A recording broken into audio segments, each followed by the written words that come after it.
Smile developer. इधर देखिए, the rule number 1, if you know the exact answer तो आपने एग्जैक्ट आंसर लगा दिया। रूल नंबर 2, एग्जैक्ट आंसर नहीं पता तो आपको कम से कम यह पता हो कि कौन से जवाब गलत हैं।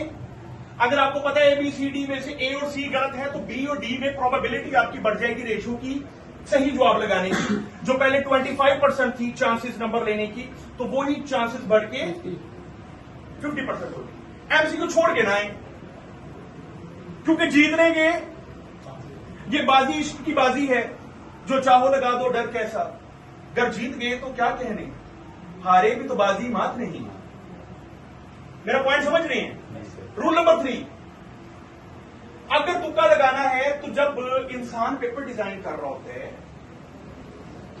तो वो ज्यादातर A और D के अंदर जवाब नहीं रखता, ज्यादातर आंसर B और C में होते हैं। आप लैट के पेपर पढ़ लो, लैट के पेपर पढ़ लो, 70% जवाब B और C में आपको नजर आएंगे। B और C में होता है, उसकी क्या वजह है? Human psychology. पेपर बनाने वाला ज्यादातर जवाब A और D में नहीं रखता, कहां पर रखता है? तो अगर कभी जिंदगी में तुक्का लगाना पड़ जाए तो तुक्का लगाते हुए आपने कहां पर तुक्का लगाना है? B और C में। रूल नंबर 4, अगर आपको ऑप्शन आती है A, B, C और फिर ऑप्शन आती है बोथ ऑफ दीज, और दीज में वो कहते हैं both of A and C, तो देयर आर 99% चांसेस कि अगर ये ऑप्शन आई है,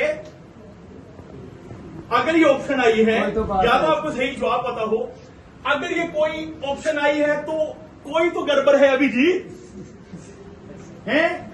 तो आपने दया बनकर इसके अंदर घुस जाना है और इसको जवाब को आपने टिक लगाना है। मेरा पॉइंट समझ रहे हो कि नहीं?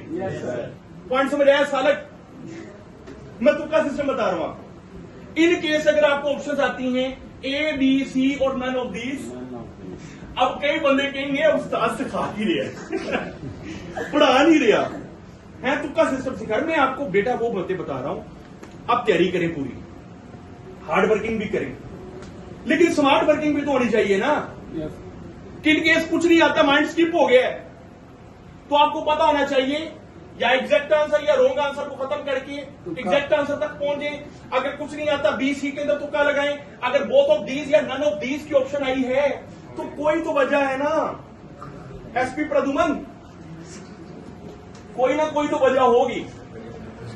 तो ये 5 असूल आपने अपने जेब में रख लेने। अल्लाह खैर करे, इंशाल्लाह कभी जिंदगी में तुक्का लगाना पड़ेगा तो आप कभी कोई सवाल छोड़ के नहीं आएंगे, आप तुक्का सिस्टम में भी जीतेंगे, क्योंकि अकल नकल भी अकल से लगती है। ओके, अब आते हैं हम अपने अगले हिस्से की जानब। उम्मीद करता हूं कि आपको यह लेक्चर मजेदार लगा होगा। आइए अगले लेक्चर की जानब आते हैं। मैंने आपको कल कहा था कि अगर मैंने कोई काम दिया है तो वो आप लोगों ने करके आना है।